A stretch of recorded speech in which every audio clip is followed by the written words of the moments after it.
Ողջույն։ Խորհրդարանական ընտրությունների արդյունքների վերաբերյալ հանրային դժգոհությունները չեն ավարտվում։ Ընտրողների գերակշիռ մեծամասնությունը արդյունքներից դժգոհ է։ Անգամ արդյունքներից բավարարվածների մեջ քիչ չեն նրանք, որ վստահ են,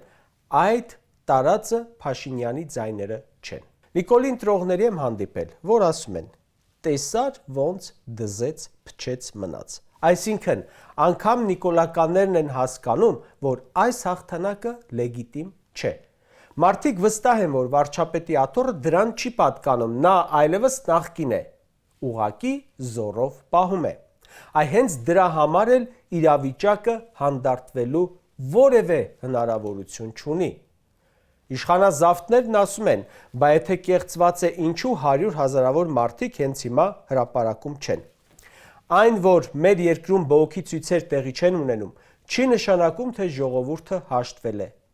Չի հաշտվել ու չի հաշտվելու։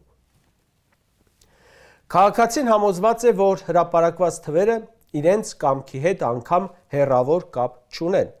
եւ այդ համոզմունքը մնալու է անկախ նրանից փողոցը լիքն է թե դատարկ է։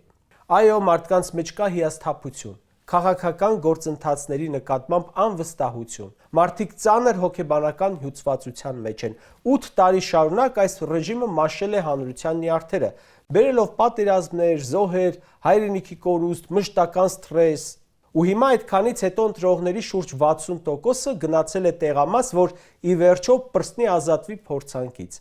Բայց դա գործադրել է զանազան հակաօրինական քայլեր, ձայնագողություն ու սուպերկլեյով իրեն սոսնձել աթոռին։ Ու վստահաբար ասում եմ, որ էկրանից այս խայտառակությանը նայող, լուռ հայհոյող եւ իրեն խաբված զգացող քաղաքացին շատ ավելի վտանգավոր է այս ռեժիմի համար, քան հրապարակում գոռացողը։ Սա կուտակվող զայրույթ է։ 2 օր առաջ հուլիսի 4-ին Սահմանադրական դատանը կայացրեց որոշում, որը եւ իր պատմության մեջ ամենախայտառակն էր, եւ անակնկալ չէր։ Այս Սահմանադրական դատանից դա ենք ակնկալում։ Այս Սահմանադրական դատարանը այսօրվա կազմով լեգիտիմ է այնքան, որքան լեգիտիմ է Նիկոլի իշխանությունը։ Սահմանադրական դատանը վտանգավոր նախադեպ է սահմանում։ Ըստ այդ դատարանի ընտրակեղծիքները, ուրիշի ձայներ գողանալը, ընտրակաշառք բաժանելը, այն էլ պետական բյուջեով, սպառնալը, ատելության խոսքը, իրավական տեռորը նորմալ ընտրական գործընթաց է։ Սահմանադրական դատանը փաստորեն ասում է, որ շատ նորմալ է, որ ընտրողի քվեն կարող են չհաշվել։ Քաղաքացու իրավունք չկա, ընտրական իրավունք առավել եւս չկա, օրենք էլ չկա, կաշառքը նորմալ է, վարչական ռեսուրսի չարաշահումը խրախուսելի է, ատելության խոսքը ընդունելի է, բռնաճնշումները արդարացված են, այլ երկրների միջամտությունը ինքնիշխան Հայաստանի ներքին կյանքին եւս։ Իրավական ոչ մի արգումենտ, տրցակներով ներկայացված ոչ մի ապացույց եւ փաստ չաշխատեց, որովհետև դատանի դահլիճում ոչ թե արդարադատություն էր իրականացվում, այլ իշխանությանը հավատարմության երդման արարողություն։ Սահմանադրական դատանի այս բովանդակության որոշումը ասում է, ոչ լեգիտիմ են ընտրության արդյունքներն էլ, մեր որոշումն էլ։ Սահմանադրական դատանը ոչ թե Փաշինյանին լեգիտիմացրեց, այլ ինքը իրեն ապալեգիտիմացրեց եւ ոչնչացրեց։ Շատ վատ է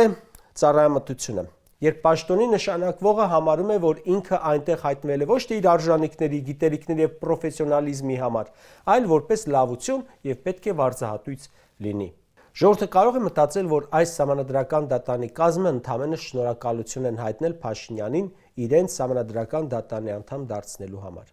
Այսինքն ոչ թե դատավոր, այլ պարտապան։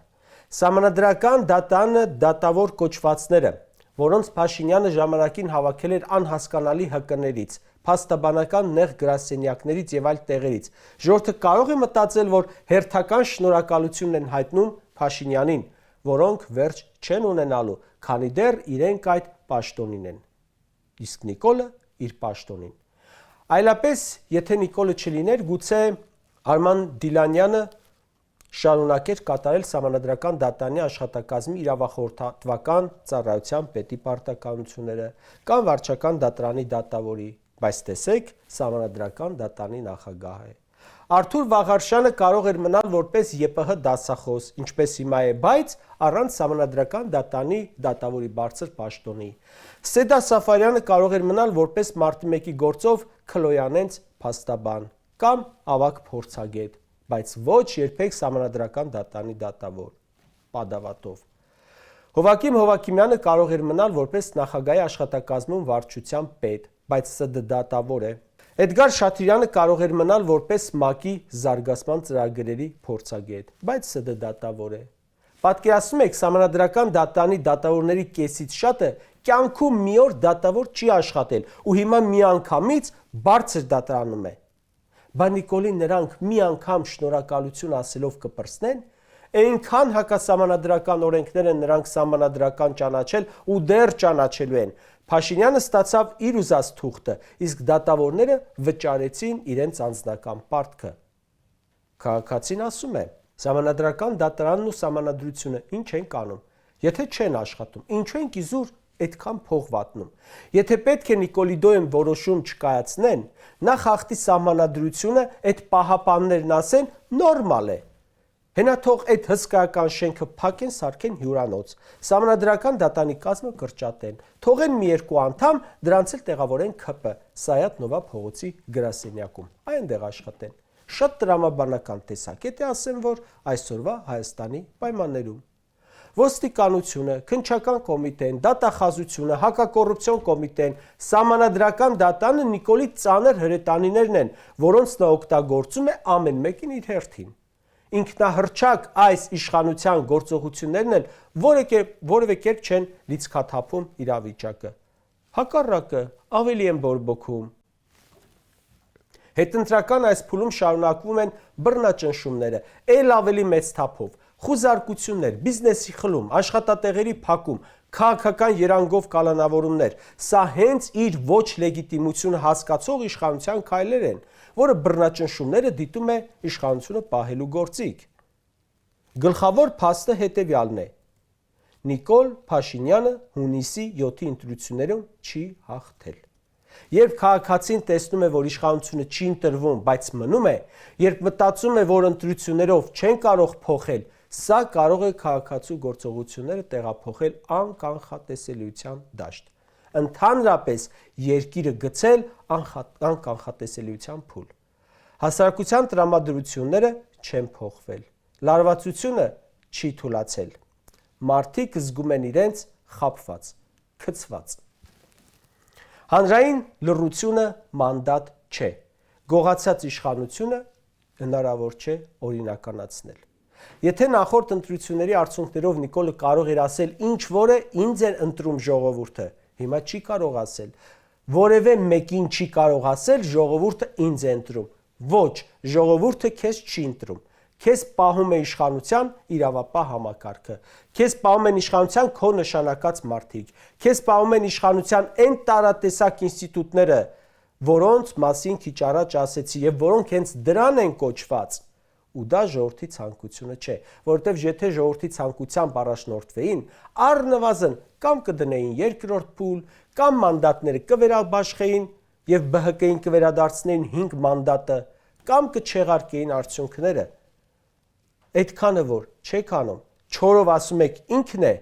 պետք է հասկանանք, որ այդ ամենը ինչ որ մի օր դառնում է լրիվ ուրիշ բան։